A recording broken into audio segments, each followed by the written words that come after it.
G'day, hi and welcome. Alright, I'm going to do a little quick video about when you first get your old boat, or an old boat, or a boat, or a new boat, or whatever.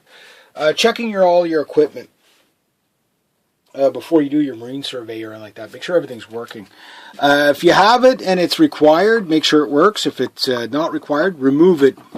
It's probably good, even though it's not required. Some marine surveyors might give you a hard time saying, well, you have it, it has to work. So if you know it doesn't work, go through everything, find out that if it works or not, and then, like for example, my radio here, I could never get it working. God knows how old that thing is.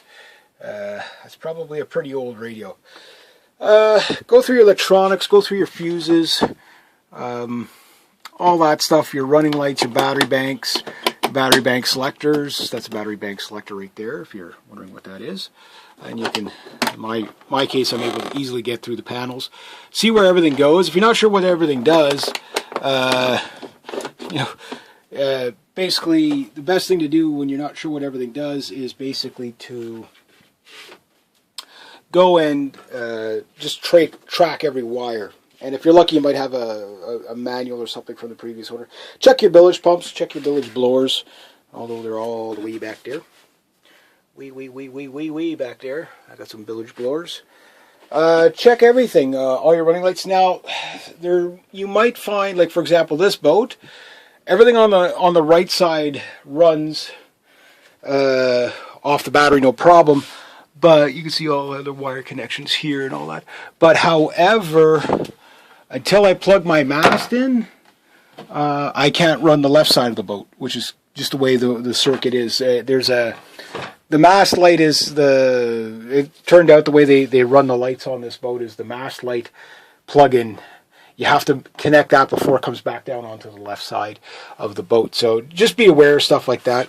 If you have anything else that's electric, and then coming into the boat, check your wires, your connections. Can't get in there. You can see that. Check for leaks. Check for the integrity of the wires. All that stuff. Do all that stuff before your marine surveyor shows up.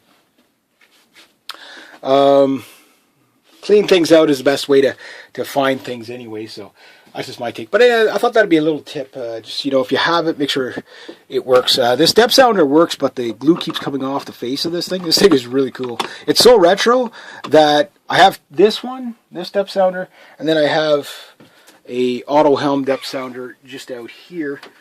Try to do this with right there underneath that cover. And that's modernish and new and digital, but this thing is like 2,000 leagues under the sea cool.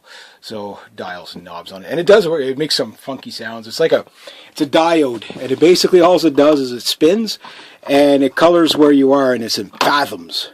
It's in feet and fathoms. So that's pretty cool. Pretty cool.